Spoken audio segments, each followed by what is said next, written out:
محترم ناظرین السلام علیکم ورحمۃ اللہ وبرکاتہ۔ میری بہن نے اپنی پسند کی شادی کے لیے گھر سے بھاگنے کا فیصلہ کیا مگر پکڑی گئی۔ ابا نے غصے میں اس کی شادی ایک ظالم وڈیرے سے کر دی۔ میں ہمیشہ ابا کو اس کا قصوروار سمجھتی رہی۔ برسوں بعد ابا کے انتقال پر مجھے ان کی ایک ڈائری ملی۔ وہ سچائی پڑھ کر میرا دل پھٹ گیا، کیونکہ میری بہن اس دن بھاگی نہیں تھی بلکہ اسے وہ رات میری زندگی کی سب سے طویل اور بھیانک رات تھی، جس نے میرے ہنستے کھیلتے گھر کو ہمیشہ کے لیے قبرستان میں بدل دیا تھا۔ آسمان پر کالی گھٹائیں چھائی ہوئی تھیں، اور رک رک کر ہونے والی بارش نے فضا میں ایک عجیب سی وحشت اور اداسی بھر دی تھی۔ نومبر کی خنک ہوائیں کھڑکیوں کے شیشوں سے ٹکرا کر ایک ایسا ماتمی شور پیدا کر رہی تھی جیسے وہ آنے والے طوفان کی پیشگی کی اطلاع دے رہی ہوں۔ مگر ہمارے گھر کے اندر جو طوفان پڑ رہا تھا وہ باہر کے موسم سے کہیں زیادہ خوفناک تھا۔ مجھے اچھی طرح یاد ہے کہ رات کے 2 بج رہے تھے اور سب گھر والے گہری نیند میں تھے، سوائے میرے اور آئزہ آپی کے، جو میرے ساتھ والے بستر پر لیٹی کروٹیں بدل رہی تھی۔ ان کی بے چینی اس قدر بڑی ہوئی تھی کہ ان کی سانسوں کی آواز بھی مجھے صاف سنائی دے رہی تھی۔ میں جانتی تھی کہ آج کی رات وہ کوئی بہت بڑا قدم اٹھانے والی ہیں، کیونکہ پچھلے کئی دنوں سے وہ عامر نامی لڑکے کے ساتھ فون پر لمبی لمبی باتیں کرتی تھی، اور ان کی آنکھوں میں محبت کے وہ خواب تھے جو جوانی میں انسان کو اندھا کر دیتے ہیں۔ میں چھوٹی تھی اور مجھے دنیا کی اونچ نیچ کی سمجھ نہیں تھی، اس لیے میں ان سے ان کی سچی محبت سمجھ کر خاموش رہی تھی، حالانکہ میرا دل بار بار ہو رہا تھا۔ آئزہ آپی نے آہستہ سے اپنا سر اٹھایا اور میری طرف دیکھا۔ میں نے فوراً سے اپنی آنکھیں بند کر لی اور سونے کا ڈرامہ کرنے لگی، تاکہ انہیں شک نہ ہو کہ میں جاگ رہی ہوں۔ پھر مجھے ان کے بستر سے اٹھنے کی سرسراہٹ سنائی دی، اور پھر الماری کھلنے کی مدھم سی آواز آئی۔ میرے دل کی دھڑکنیں اس قدر تیز ہو چکی تھیں کہ مجھے لگ رہا تھا کہ وہ میرے سینے سے باہر نکل آئیں گی۔ میں چاہتی تھی کہ اٹھ کر ان کا ہاتھ پکڑ لوں اور کہوں کہ آپی مت جائیں، ابا کی عزت کا سوچیں، مگر ایک انجانے خوف اور ان کی خوشی کی خاطر میں بت بنی لیٹی رہی، اور پھر کمرے کا دروازہ ہلکی سی آواز کے ساتھ کھلا اور وہ دبے پاؤں باہر نکل گئیں۔ جیسے ہی وہ گئیں، میں نے تڑپ کر آنکھیں کھولیں اور کھڑکی سے باہر جھانکا، تو بجلی کی کڑک میں مجھے ان کا سایہ صحن کی دیوار پھلانگتے ہوئے نظر آیا، اور پھر وہ اندھیرے میں گم ہو گئیں۔ میں وہیں بستر پر بیٹھ کر کانپنے لگی۔ مجھے سمجھ نہیں آ رہا تھا کہ میں کیا کروں۔ اگر میں ابا کو جگاتی تو طوفان آ جاتا، اور اگر نہ جگاتی تو عزت لٹ جاتی۔ میں اسی کشمکش میں تھی کہ وقت گزرتا گیا۔ گھڑی کی ٹک ٹک میرے دل و دماغ پر ہتھوڑے برسا رہی تھی۔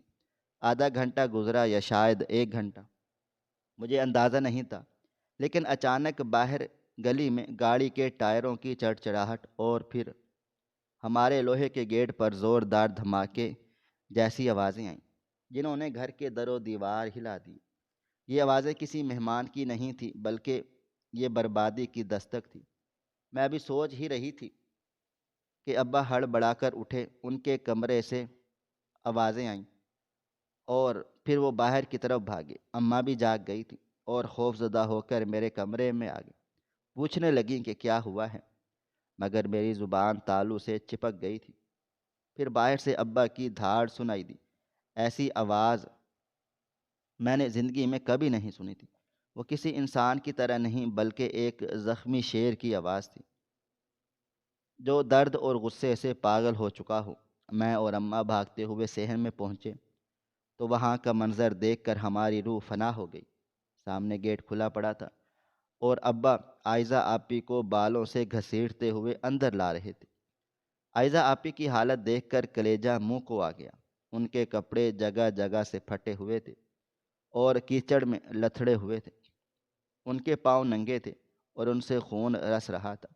اور وہ مسلسل چیخ رہی تھی کہ بابا مجھے معاف کر دے، میں نے کچھ نہیں کیا، خدا کے لیے میری بات سن لیں۔ مگر ابا پر جیسے خون سوار تھا، ان کی آنکھیں انگاروں کی طرح دہک رہی تھی اور چہرے پر ایسی درندگی تھی کہ مجھے یقین نہیں آ رہا تھا کہ یہ وہی شفیق باپ ہیں جو آئزہ کو شہزادی کہتے تھے۔ انہوں نے آئزہ کو صحن کے بیچوں بیچ فرش پر پٹخا جیسے وہ کوئی کوڑے کی بوری ہو۔ آئزہ کے منہ سے ایک دردناک چیخ نکلی جو آسمان کو چیرتی ہوئی محسوس ہوئی۔ اماں دیوانہ وار آگے بڑھی تاکہ اپنی بیٹی کو بچا سکیں، مگر ابا نے انہیں اتنی زور سے دھکا دیا کہ وہ دور جا کر گری اور ان کا سر ستون سے جا ٹکرایا۔ ابا نے گرجدار آواز میں کہا، خبردار اگر کوئی اس بد چلن کے قریب آیا، آج اس نے میری سفید داڑھی کا کالک مل دی ہے، اس نے میری عزت کا جنازہ نکال دیا ہے، آج میں اسے زندہ نہیں چھوڑوں گا۔ یہ کہہ کر انہوں نے پاس پڑا ہوا ڈنڈا اٹھا لیا۔ آئزہ آپی ابا کے قدموں میں رینگتی ہوئی گئیں اور ان کے پاؤں پکڑ کر بلک بلک کر رونے لگیں کہ بابا میری قسم لے لے، میں بھاگی نہیں تھی، مجھے سننے کا موقع تو دے۔ مگر ابا نے ایک نہ سنی اور ان پر ڈنڈے برسانا شروع کر دیے۔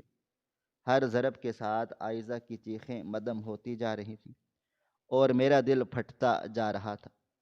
میں نے ہمت کر کے ابا کی ٹانگیں پکڑ لیں اور چیخ کر کہا کہ ابا مت ماریں، وہ مر جائے گی، خدا کے لیے رک جائیں۔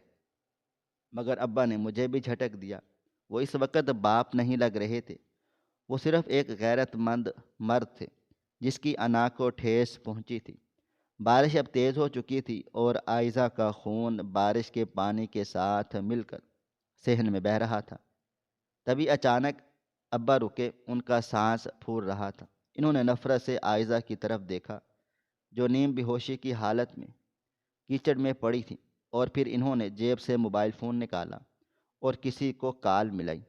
ان کے الفاظ میرے کانوں میں پگھلے ہوئے سیسے کی طرح اترے۔ انہوں نے کہا، شیر زمان وڈیرے، میں اپنی بیٹی کا رشتہ تجھے دیتا ہوں، ابھی اور اسی وقت اپنے مولوی کو لے کر آ جاؤ، ورنہ میں اس کا گلا دبا دوں گا۔ یہ سنتے ہی میرے اور اماں کے ہوش اڑ گئے۔ شیر زمان ہمارے علاقے کا وہ ظالم اور عیاش وڈیرا تھا جس کی عمر ابا سے بھی زیادہ تھی اور جس کی 3 بیویاں پہلے سے تھیں۔ وہ پورے علاقے میں اپنی درندگی اور ظلم کے لیے مشہور تھا۔ اس کا نام سن کر ہی شریف لوگ کانپتے تھے، تو ابا اپنا جگر گوشے کو اس کسائی کے حوالے کیسے کر سکتے؟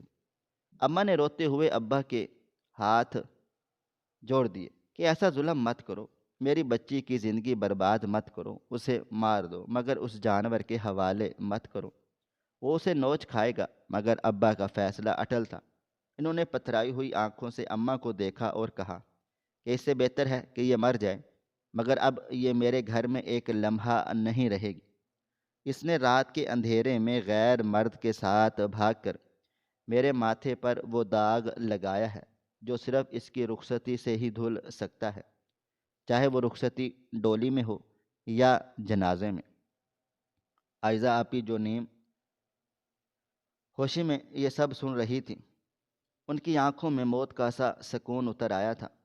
انہوں نے ابا کی طرف دیکھا اور مدھم آواز میں کہا، بابا مجھے بیچے مت، میں آپ کی بیٹی ہوں۔ مگر ابا نے منہ پھیر لیا۔ تھوڑی ہی دیر میں شیر زمان اپنی بڑی سی کالی گاڑی میں وہاں پہنچ گیا۔ اس کے ساتھ 2 مسلح گارڈز اور ایک سہما ہوا مولوی تھا۔ شیر زمان کے چہرے پر ایک مکروہ مسکراہٹ تھی اور اس کی لالچی نظریں آئزہ آپی کے زخمی وجود کا طواف کر رہی تھی جیسے کوئی گدھ اپنے شکار کو دیکھتا ہے۔ اس نے آتے ہی ابا کے کندھے پر ہاتھ رکھا اور طنزیہ لہجے میں کہا، چودھری صاحب آخر کار تم نے میری بات مان ہی لی، دیر کی مگر درست فیصلہ کیا۔ ابا نے سر جھکا دیا اور کوئی جواب نہیں دیا۔ وہاں صحن میں ہی بارش اور کیچڑ کے درمیان نکاح کا ڈرامہ رچایا گیا۔ آئزہ آپی کو اسی حالت میں اٹھا کر کرسی پر بٹھا دیا گیا۔ ان کا جسم بخار اور چوٹوں سے تپ رہا تھا۔ مولوی صاحب نے ڈرتے ڈرتے نکاح کے بول پڑھنے شروع کیے۔ جب آئزہ سے اجازت مانگنے کی باری آئی تو وہ خاموش رہیں۔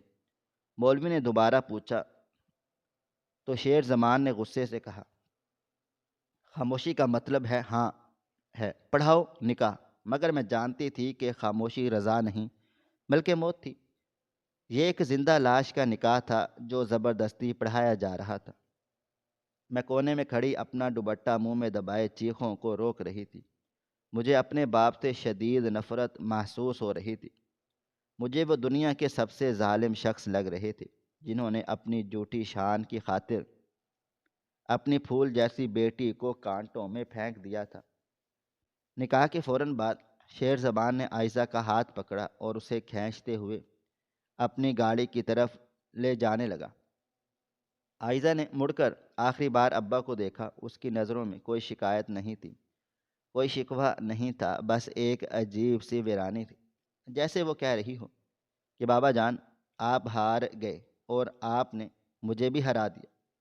انہوں نے ایک بار بھی مڑ کر مجھ سے یا اماں سے نہیں ملے۔ وہ لڑکھڑاتے قدموں کے ساتھ اس گاڑی میں بیٹھ گئی جو ان کے لیے جہنم کا دروازہ تھی۔ گاڑی سٹارٹ ہوئی اور دیکھتے ہی دیکھتے میری بہن ہمیشہ ہمیشہ کے لیے اس گھر سے رخصت ہو گئی۔ پیچھے رہ جانے والے سناٹے میں صرف بارش کے گرنے کی آواز تھی۔ ابا وہیں بارش میں کھڑے رہے، بالکل ساکت، جیسے وہ پتھر کا مجسمہ بن گئے ہوں۔ ان کے کپڑے بھیگ چکے تھے مگر انہیں کوئی ہوش نہیں تھا۔ اماں دھاڑے مار مار کر رو رہی تھیں اور مجھے کوس رہی تھی کہ میں نے انہیں کیوں نہیں جگایا۔ مگر میرا دل تو اس وقت مر چکا تھا جب عائزہ گاڑی میں بیٹھی تھی۔ میں نے اس رات قسم کھائی کہ میں ابا کو کبھی بھی معاف نہیں کروں گی۔ میں نے سوچ لیا تھا کہ یہ شخص میرا باپ نہیں ہو سکتا، یہ ایک قاتل ہے جس نے اپنی ہی بیٹی کا قتل کر دیا۔ اس رات کے بعد ہمارے گھر سے خوشیاں ہمیشہ کے لیے روٹھ گئی۔ عائزہ کے چلے جانے کے بعد ابا بالکل خاموش ہو گئے۔ وہ گھنٹوں صحن میں اسی جگہ بیٹھے رہتے جہاں عائزہ کو گھسیٹا تھا۔ ان کی کمر جھک گئی تھی اور وہ وقت سے پہلے ہی بوڑھے ہو گئے تھے۔ مگر میں ان کے اس دکھ کو بھی ڈرامہ سمجھتی تھی۔ مجھے لگتا تھا کہ اب انہیں اپنی غلطی کا احساس ہو رہا ہے، مگر اب کیا فائدہ جب چڑیاں چگ گئیں کھیت۔ میں نے ان سے بات کرنا چھوڑ دی۔ میں ان کے سامنے سے گزرتی تو نفرت سے منہ پھیر لیتی تھی۔ وہ کئی بار مجھے پکارتے، میری طرف دیکھتے جیسے کچھ کہنا چاہتے ہوں، مگر میری نظر ان کے الفاظ کو ان کے حلق میں ہی روک دیتی تھی۔ مجھے کیا معلوم تھا کہ اس رات کی کہانی وہ نہیں تھی جو میں نے اپنی آنکھوں سے دیکھی تھی۔ مجھے کیا خبر تھی کہ جو باپ مجھے ظالم لگ رہا تھا وہ اندر سے کتنا ٹوٹ چکا تھا اور اس خاموشی کے پیچھے کتنا بڑا طوفان چھپا ہوا تھا۔ اس رات عائزہ صرف گھر سے نہیں گئی تھی بلکہ اس کے ساتھ ہمارے گھر کا سکون، میرا بچپن اور ابا کا مان، سب کچھ چلا گیا تھا، اور ہمارے حصے میں صرف پچھتاوے اور خاموشیاں رہ گئی تھیں جو اب آنے والے کئی سالوں تک ہمارا مقدر بننے والی تھی۔ عائزہ کی شادی نہیں ہوئی تھی بلکہ اس کی قربانی دی گئی تھی، اور اس قربانی کا اصل سبب کیا تھا یہ راز ابھی ابا کے سینے میں دفن تھا، جسے کھلنے میں ابھی کئی برس باقی تھے، اور تب تک مجھے اسی نفرت کی آگ میں جلنا تھا جو اس منحوس رات میرے سینے میں بھڑکی تھی۔ 10 سال کا طویل اور صبر آزما عرصہ بیت چکا تھا، مگر ہمارے گھر کے در و دیوار پر جمی ہوئی اداسی اور نحوست کی کائی 1 انچ بھی کم نہیں ہوئی تھی، بلکہ وقت گزرنے کے ساتھ ساتھ یہ اور گہری اور زہریلی ہو گئی تھی۔ وہ رات جب عائزہ آپی کو ایک جانور کے حوالے کیا گیا تھا، اس کے بعد سے ہمارے گھر میں کبھی عید نہیں آئی تھی، کبھی کسی نے کھل کر کہا نہیں لگایا تھا، یہاں تک کہ دیواروں کا پینٹ بھی اکھڑ چکا تھا، اور جگہ جگہ سے سیم اور تھور نے گھر کے حلیے کو بگاڑ دیا تھا، بالکل ویسے ہی جیسے ہمارے خاندان کا حلیہ بگڑ چکا تھا۔ اماں جو کبھی گھر کی رونق ہوا کرتی تھی اب ایک زندہ لاش بن چکی تھی جو صرف سانس لیتی تھی اور گھر کے کاموں میں مشینی انداز میں مصروف رہتی تھی۔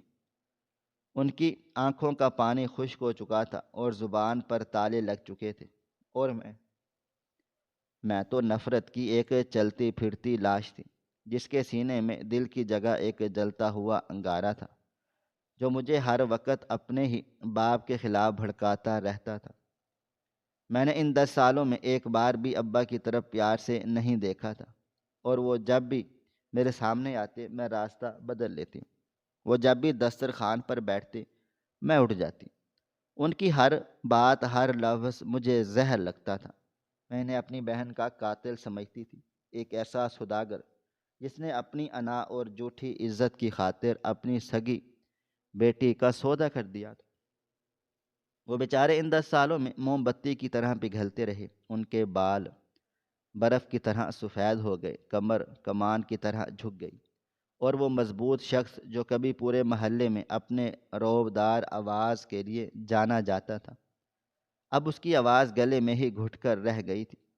وہ گھنٹوں صحن میں اسی جگہ کرسی ڈال کر بیٹھے رہتے جہاں انہوں نے آئزہ کو گھسیٹا تھا، اور خلا میں گھورتے رہتے جیسے وہاں انہیں آئزہ کا خون نظر آتا ہو۔ اور پھر کل رات وہ گھڑی آن پہنچی جس کا انتظار شاید وہ خود بھی برسوں سے کر رہے تھے۔ موت کا فرشتہ ان کی روح قبض کرنے آ گیا۔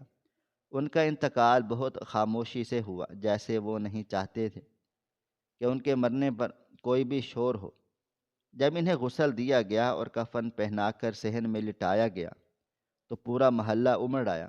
ہر کوئی ان کی شرافت اور دیانتداری کی قسمیں کھا رہا تھا۔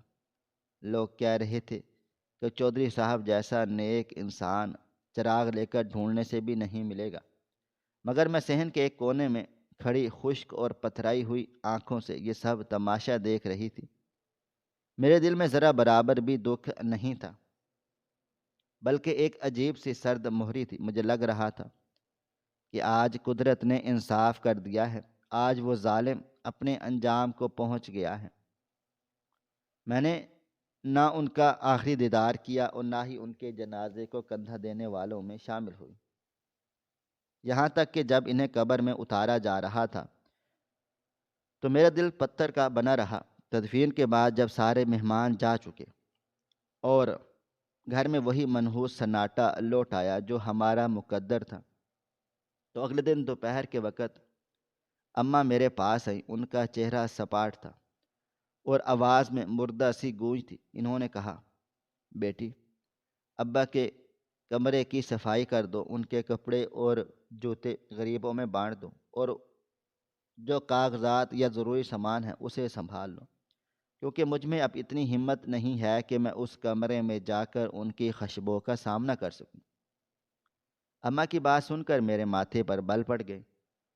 میرا دل نہیں چاہ رہا تھا کہ میں اس شخص کے کمرے میں جاؤں جس سے مجھے شدید نفرت تھی، مگر اماں کی حالت دیکھ کر میں انکار نہ کر سکی اور بوجھل قدموں کے ساتھ اس کمرے کی طرف بڑھی جو پچھلے 10 سالوں سے میرے لیے ممنوع علاقہ تھا۔ جیسے ہی میں نے دروازے کا ہینڈل گھما کر اسے کھولا تو اندر سے حبس اور دوائیوں کی ملی جلی بو کا ایک بھبکار باہر آیا جس نے میرا دم گھٹا دیا۔ کمرے میں نیم اندھیرا تھا کیونکہ کھڑکیوں پر موٹے پردے پڑے ہوئے تھے۔ میں نے آگے بڑھ کر پردے ہٹائے تو دھول کے ذرات سورج کی روشنی میں رقص کرتے ہوئے نظر آئے۔ کمرے کی ہر ایک چیز اپنی جگہ پر ساکت تھی۔ بیڈ کی چادر پر شکنیں تھیں جیسے ابھی کوئی وہاں سے اٹھ کر گیا ہو۔ سائڈ ٹیبل پر پانی کا آدھا گلاس اور تسبیح رکھی ہوئی تھی۔ میں نے نفرت سے منہ موڑا اور صفائی شروع کر دی۔ میں نے ان کے کپڑے الماری سے نکال کر زمین پر پھینک دیے جیسے کوئی کوڑا پھینکتا ہے۔ ان کی صدری، ان کی چال، ان کی پگڑی، ہر ایک چیز کو میں نے بے دردی سے ایک گٹھڑی میں باندھ رہی تھی تاکہ جلد از جلد اس کمرے سے نکل سکوں۔ صفائی کرتے کرتے میری نظر بیڈ کے نیچے پڑے ہوئے ایک پرانے اور زنگ آلود ٹین کے ٹرنک پر گئی۔ یہ وہ ٹرنک تھا جو میرے بچپن سے وہیں پر موجود تھا اور ابا اسے ہمیشہ مخفر رکھتے تھے، ہمیں کبھی اس کے قریب بھی پھڑکنے نہیں دیتے تھے۔ بچپن میں ہم لوگ سوچتے تھے کہ شاید اس میں کوئی خزانہ ہے، مگر آج مجھے اس پر غصہ آ رہا تھا۔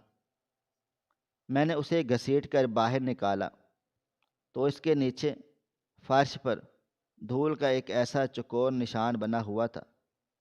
اس پر ایک پرانا سا تالا لگا تھا جس کی چابی مجھے معلوم نہیں تھی۔ میں نے ادھر ادھر دیکھا تو کھڑکی کے پاس اوزاروں کا ایک ڈبہ پڑا تھا۔ میں نے وہاں سے ایک ہتھوڑی اور پیچ کس اٹھایا اور ٹرنک کے تالے پر زور آزمائی شروع کر دی۔ زنگ آلود ہونے کی وجہ سے 2-3 ضربوں کے بعد تالا ٹوٹ کر گر گیا تھا۔ میں نے ٹرنک کا بھاری ڈھکن اٹھایا تو اس کے قبضوں نے ایک کرخت آواز نکالی، جیسے وہ اپنے اندر چھپے رازوں کو باہر آنے سے روک رہے ہوں۔ ڈھکن کھلتے ہی اندر سے فنائل کی گولیوں اور پرانے کاغذوں کی خوشبو آئی۔ میں نے جھک کر دیکھا تو سب سے اوپر کچھ پرانی فائلوں اور زمینوں کے کاغذات تھے۔ میں نے انہیں بے دلی سے ہٹا دیا، لیکن ان کے نیچے جو چیزیں پڑی تھیں انہیں دیکھ کر میرا دل ایک لمحے کے لیے دھڑکنا بھول گیا۔ وہاں تہہ لگا کر رکھا ہوا ایک گلابی دوپٹہ تھا جس پر سلور گوٹا لگا ہوا تھا۔ یہ عائزہ آپی کا پسندیدہ دوپٹہ تھا جو وہ اکثر عیدوں پر اوڑھتی تھی۔ اس کے ساتھ ایک ٹوٹی ہوئی پلاسٹک کی گڑیا پڑی تھی جس کی ایک آنکھ غائب تھی، اور اس کے ساتھ بچپن کی سلیٹ اور چاک رکھے ہوئے تھے۔ میں حیرت کے سمندر میں غرق ہو گئی کہ یہ ظالم شخص ان چیزوں کو یہاں کیوں چھپا کر بیٹھا تھا۔ کیا اسے اپنی بیٹی کی یاد آتی تھی؟ نہیں، یہ ممکن نہیں۔ اگر یاد آتی تو وہ اسے اس جہنم میں نہ دھکیلتا۔ یہ ضرور کوئی ڈھونگ تھا۔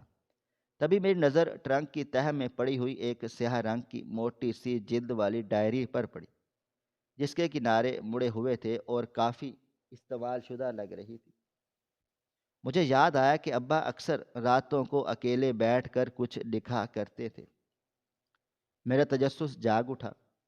میں نے کانپتے ہاتھوں سے وہ ڈائری اٹھائی اور وہیں فرش پر آلتی پالتی مار کر بیٹھ گئی۔ میں نے ڈائری کھولی تو پہلے کچھ صفحات پر گھر کا حساب کتاب، فصلوں کی آمدنی اور ادھار کی تفصیلات درج تھی۔ میں تیزی سے صفحات پلٹتی گئی۔ میرا دل گواہی دے رہا تھا کہ اس میں کچھ نہ کچھ ایسا ضرور ہے جو وہ مجھ سے چھپا ہوا ہے۔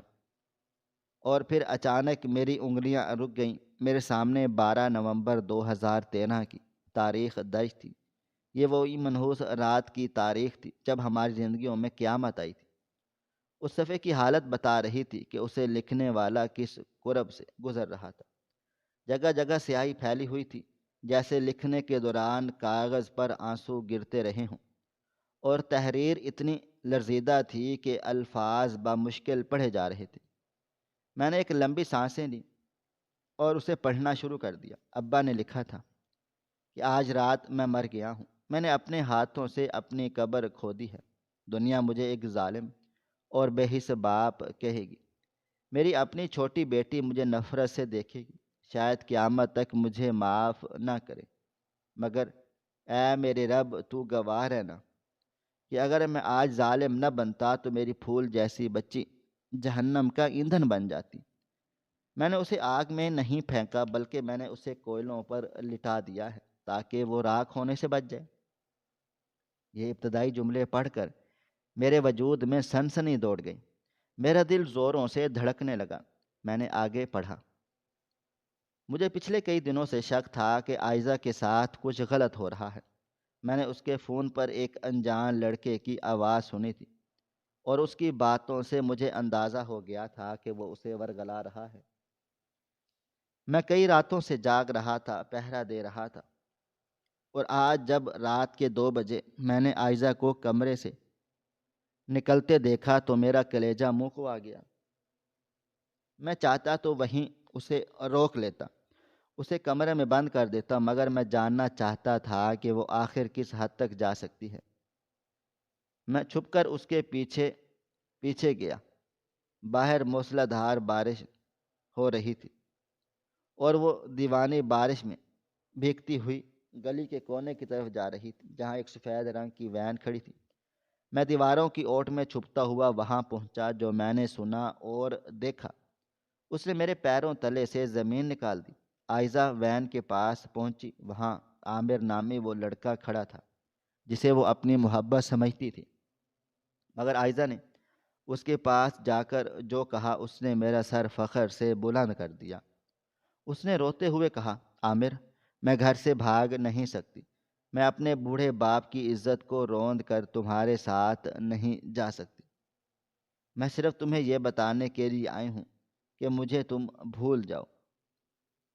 میں اپنے بابا کو منہ دکھانے کے لائق قابل نہیں رہوں گی۔ خدا حافظ۔ یہ پڑھ کر میری آنکھوں سے آنسو ٹپک کر ڈائری کے صفحے پر گرا۔ تو یہ سچ تھا، عائزہ آپی گھر سے بھاگی نہیں تھی، وہ تو انکار کرنے گئی تھی۔ مگر پھر کیا ہوا؟ میں نے جلدی سے اگلی سطریں پڑھیں۔ جب میں وہاں پہنچا تو وہ آدمی میری بیٹی کو ورگلا رہا تھا، جو شکل سے ہی دھوکے باز لگتا تھا۔ اس منظر نے میرے خون میں آگ لگا دی۔ میں نے اپنے بڑھاپی اور کمزوری کی پرواہ کیے بغیر وہاں پڑی ایک اینٹ اٹھائی اور دیوانہ وار ان پر حملہ کر دیا۔ میں نے عامر کے سر پر اینٹ مار دی اور دوسرے بدماش کی ٹانگ پکڑ کر کھینچا۔ میری بیٹی گاڑی کے اندر تھر تھر کانپ رہی تھی۔ ان بدماشوں نے مجھے مجھے ٹھوکریں ماری، مگر میں عائزہ کا بازو نہیں چھوڑا۔ شور سن کر گلی کے کتے بھونکنے لگے اور دور سے ایک جیپ کی ہیڈ لائٹس نظر آئیں۔ یہ شیر زمان وڈیرے کی جیپ تھی، جو اپنے بندوں کے ساتھ رات کے گشت پر تھا۔ جیپ دیکھتے ہی وہ سمگلر گھبرا گئے اور وہ مجھے اور عائزہ کو دھکا دے کر وین میں بیٹھے اور فرار ہو گئے۔ میں نے عائزہ کو سینے سے لگا لیا۔ وہ کانپ رہی تھی اور مجھ سے لپٹ کر رو رہی تھی، اور پھر وہ بے ہوش ہو گئی۔ میں نے اللہ کا شکر ادا کیا کہ اس کی عزت بچ گئی، مگر مجھے نہیں معلوم تھا کہ اصل امتحان تو اب شروع ہونا تھا۔ شیر زمان وڈیرے نے گاڑی روکی اور نیچے اتر آیا۔ اس کی نظریں عائزہ کی پھٹی ہوئی قمیض اور بکھرے ہوئے حلیے پر گڑ گئی۔ اس کی آنکھوں میں ہوس اور شیطانیت ناچ رہی تھی۔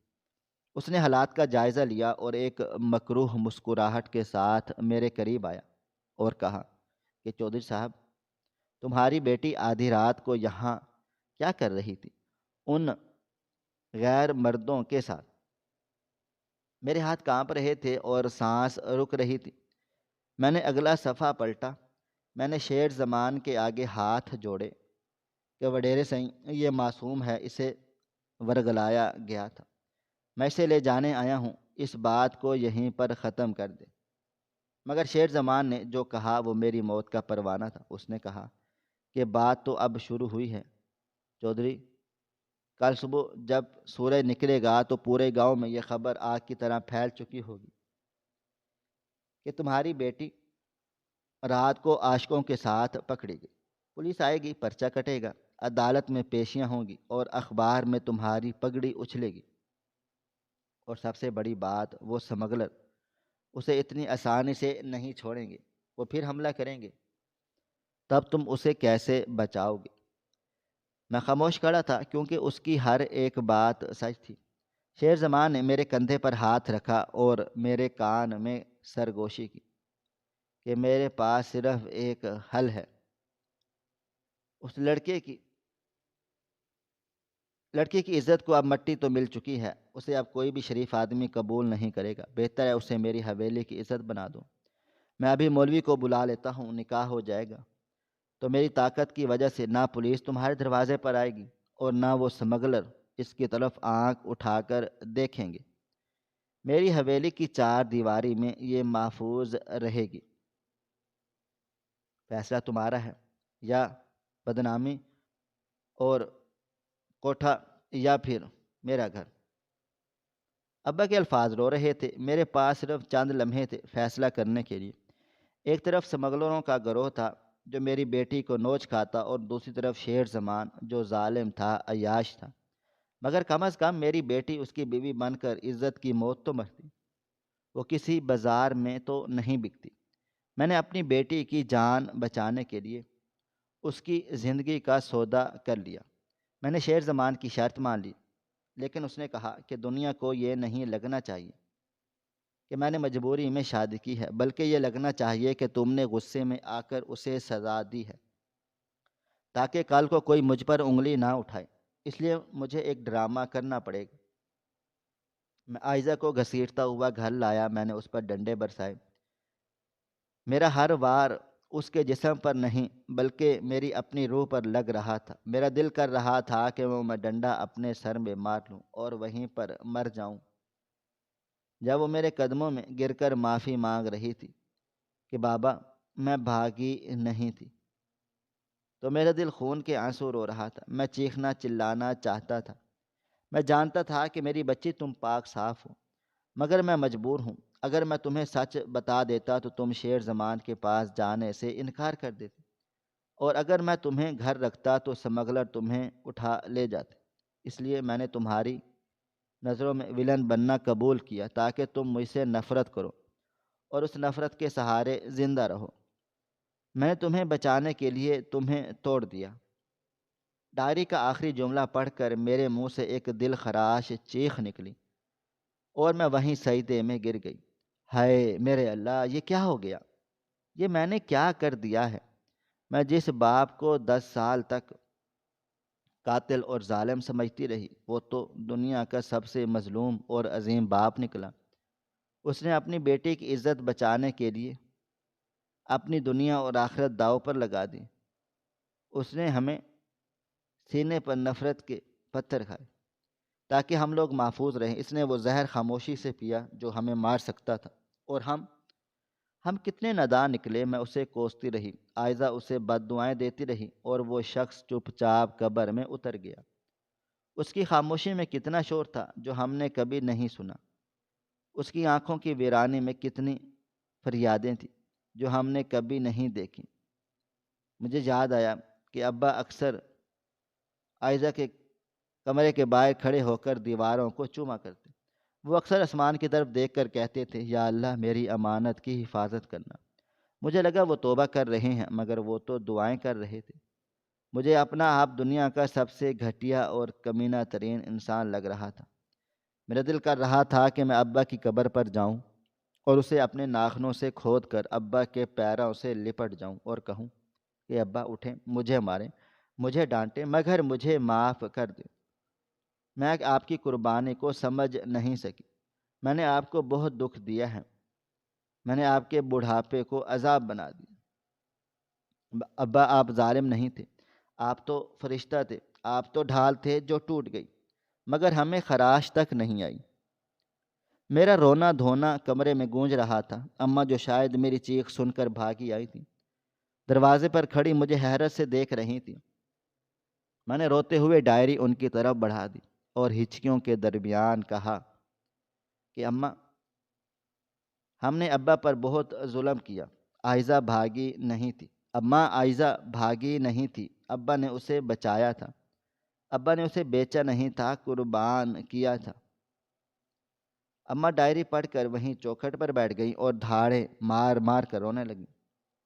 ہم دونوں ماں بیٹی اس خالی کمرے میں اس عظیم شخص کا ماتم کر رہی تھی جسے ہم نے جیتے جی مار دیا تھا۔ لیکن پھر اچانک میرے اندر ایک بجلی سی کڑکی، میں نے آنسو پہنچے اور کھڑی ہو گئی۔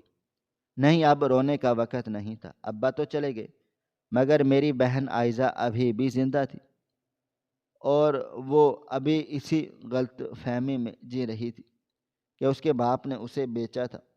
وہ پچھلے 10 سالوں سے شیر زمان کی قید میں اپنے باپ کو بد دعائیں دے رہی ہوگی۔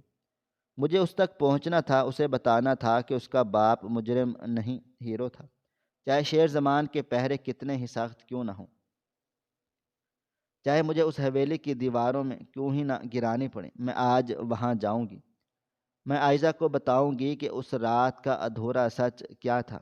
میں عامر اور شیر زمان کے چہروں سے نقاب نوچوں گی۔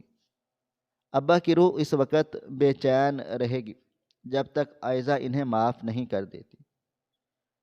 میں نے ڈائری کو اپنے سینے سے لگا لیا جیسے وہ ابا کا دل ہو، اور کمرے سے باہر نکل آئی۔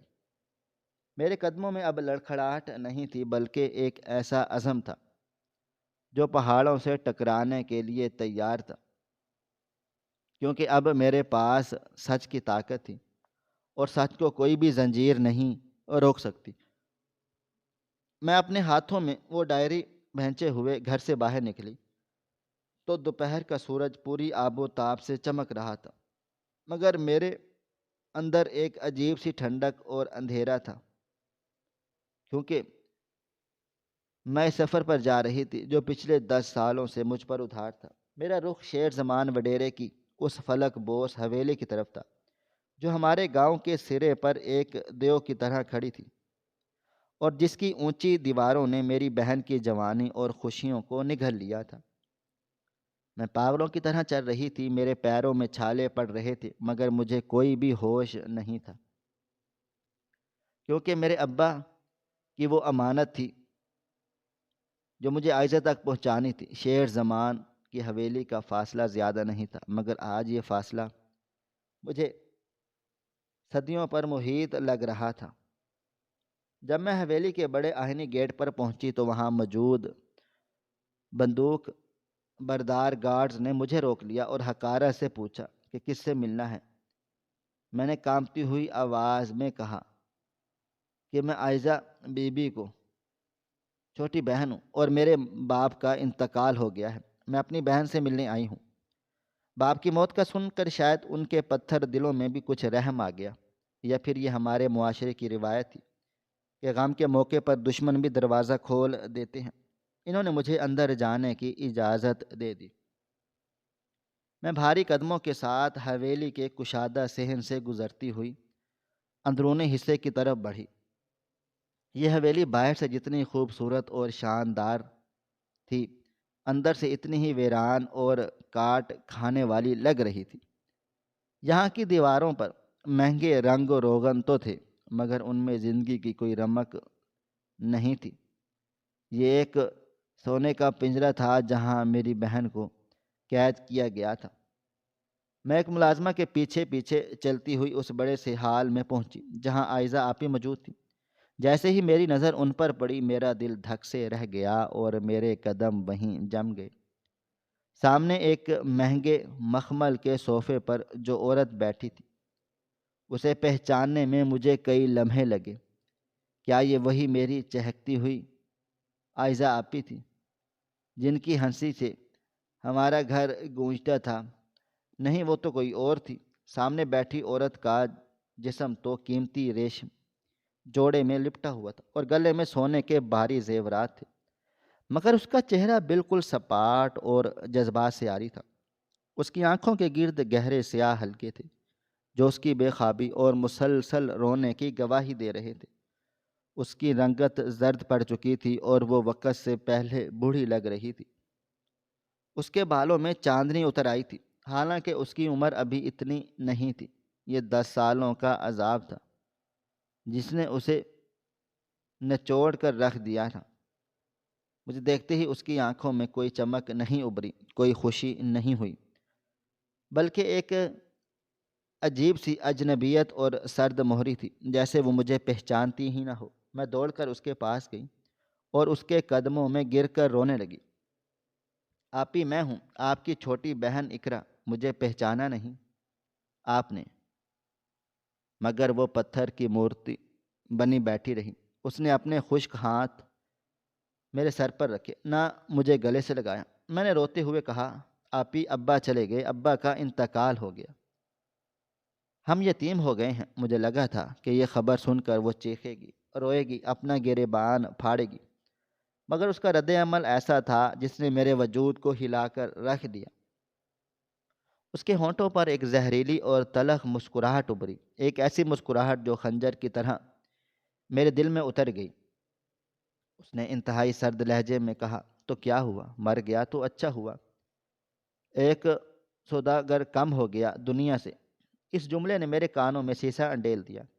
میں نے حیرت سے سر اٹھا کر اسے دیکھا۔ اس کی آنکھوں میں باپ کے لیے نفرت کے شعلے بھڑک رہے تھے۔ وہ ہسٹریائی انداز میں ہنسنے لگی اور بولی، تم یہاں کیا لینے آئی ہو اقرا؟ کیا مجھے یہ بتانے آئی ہو کہ جس شخص نے مجھے 10 سال پہلے پیسوں اور زمین کے ٹکڑے کے بدلے اس بوڑھے بھیڑیوں کو بیچ دیا تھا، وہ مر گیا ہے؟ تو سن لو، مجھے کوئی دکھ نہیں ہوا، بلکہ مجھے خوشی ہوئی کہ اس ظالم کو اللہ نے اپنے پاس بلا لیا۔ کاش وہ پہلے مر جاتا تو شاید میری زندگی بچ جاتی۔ اس نے نفرت سے تھوکتے ہوئے کہا، کہ وہ میرا باپ نہیں تھا، وہ میرا دلال تھا، جس نے اپنی عزت بچانے کے لیے میری لاش کا سودا کیا۔ دیکھو مجھے اقرا، دیکھو میری حالت، یہ زیور، یہ کپڑے، یہ سب اس کی قیمت ہے جو تمہارے ابا نے وصول کی تھی۔ میں یہاں ہر روز مرتی ہوں، ہر رات جب وہ درندہ میرے قریب آتا ہے تو میں اپنے باپ کو بد دعائیں دیتی ہوں کہ اللہ تعالیٰ اس کی قبر کو آگ سے بھر دے۔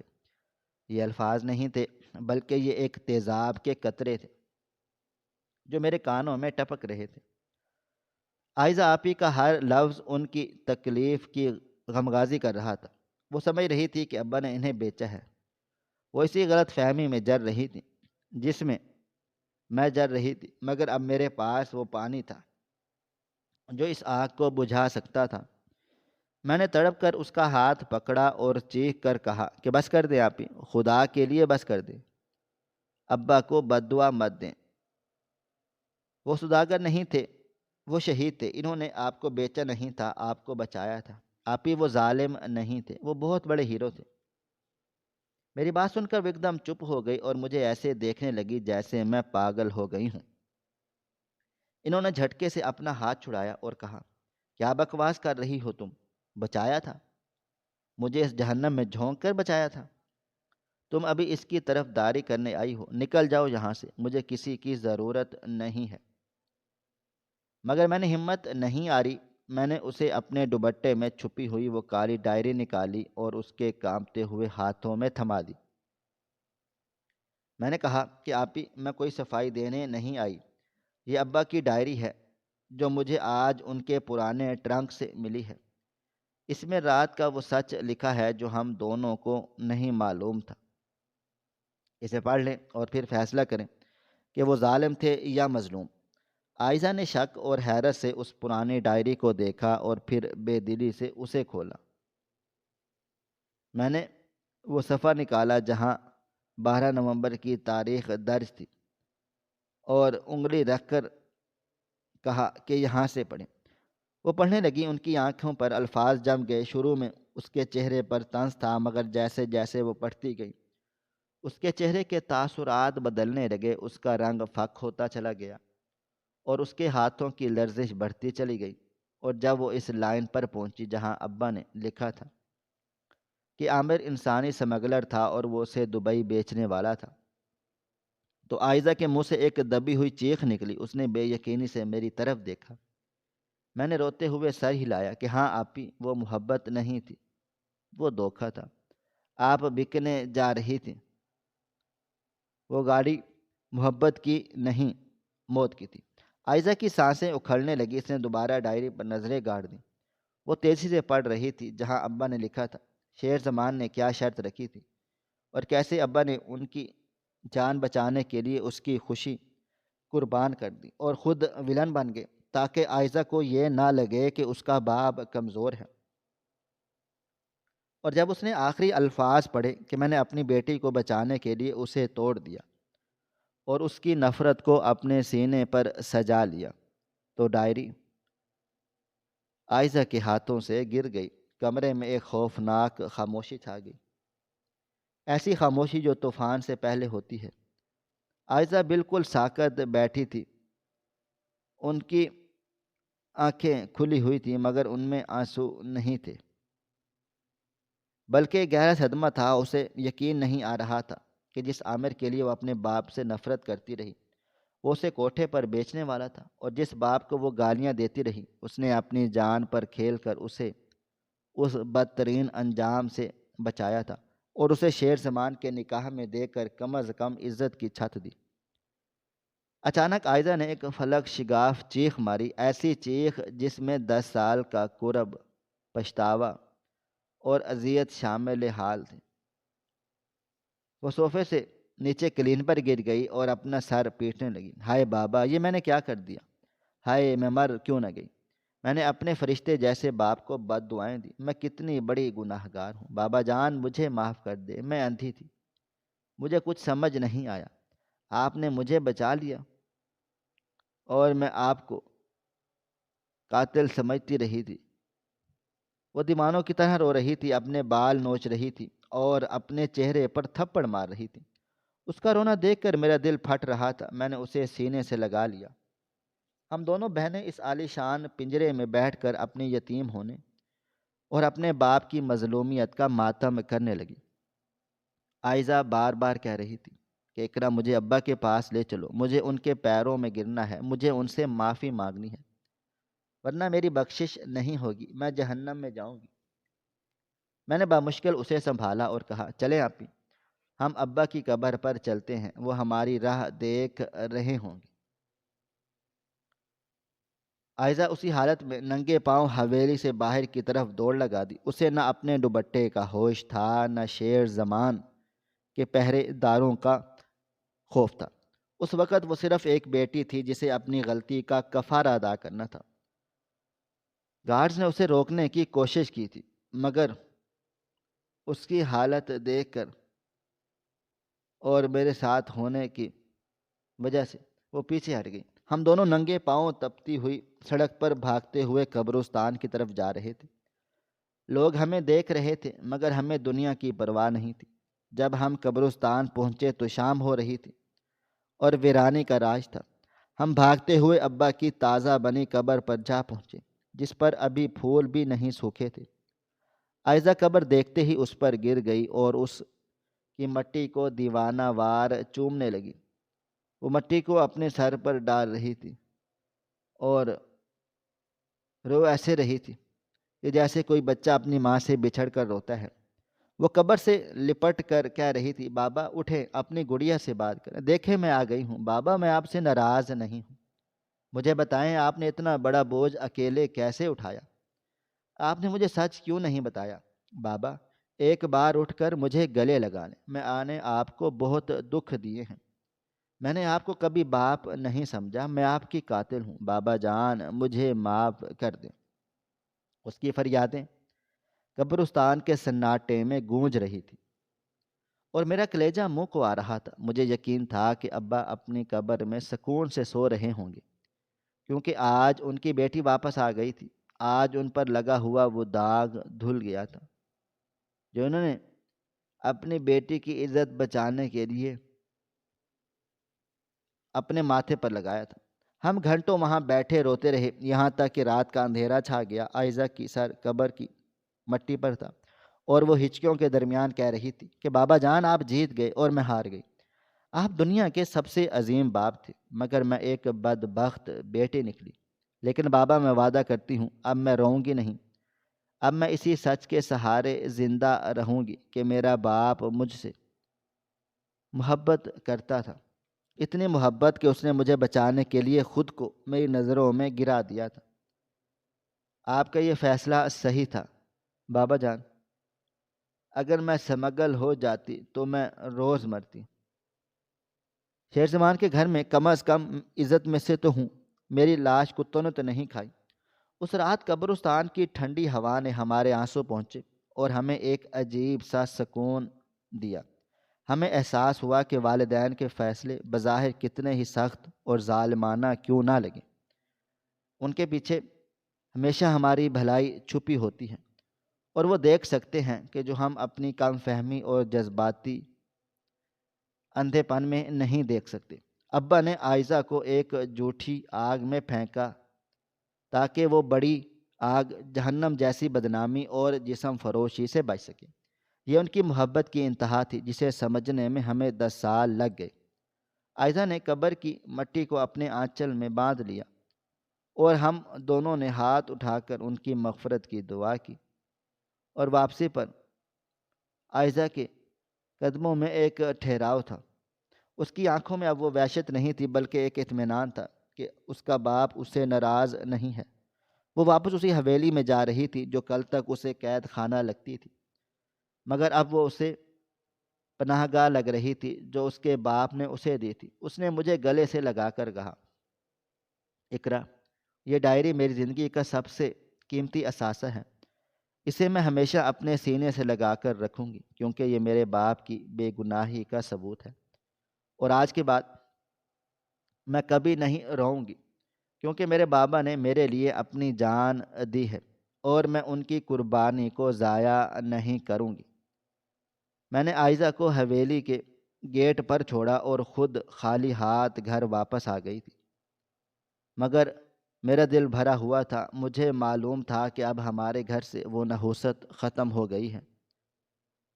اب میں جب بھی ابا کو یاد کروں گی تو نفرت سے نہیں بلکہ فخر اور محبت سے یاد کروں گی۔ اس کہانی کا اختتام خوشگوار نہیں تھا، مگر یہ ایک مکمل اختتام تھا جس نے ہمیں یہ سبق دیا کہ کبھی کبھی سچائی بہت کڑوی اور دیر سے ملتی ہے، مگر جب ملتی ہے تو وہ سارے زخم بھر دیتی ہے۔ اور والدین کا سایہ وہ گھنا درخت ہے جو خود دھوپ سہتا ہے مگر ہمیشہ اپنی اولاد کو ہمیشہ چھاؤں دیتا ہے۔ ناظرین، آپ کو ہماری آج کی کہانی کیسی لگی؟ کمنٹ باکس میں اپنی رائے کا اظہار ضرور کریں۔ خواہش صرف اتنی ہے کہ کچھ الفاظ لکھوں جس سے کوئی گمراہی کے راستے پہ جاتے جاتے رک جائے، اور نہ بھی رکے تو سوچ میں ضرور پڑ جائے۔ پیارے دوستوں، امید کرتا ہوں کہ آپ کو یہ ہماری کہانی پسند آئی ہوگی۔ کہانی پسند آئی ہو تو ویڈیو کو لائک کریں، کومنٹس کریں، شیئر کرنا بالکل بھی نہ بھولیں۔ اور ہاں، اگر آپ لوگ اس چینل پر نئے ہیں تو ہمارے چینل ہریرہ انفو کو سبسکرائب ضرور کر لیں اور نوٹیفیکیشن کو ضرور دبا دیں تاکہ آنے والی کہانی سب سے پہلے آپ کو مل سکیں۔ ملتے ہیں کل ایک نئی اور دلچسپ کہانی کے ساتھ، تب تک اپنا ڈھیر سارا خیال رکھیے گا۔ اللہ حافظ۔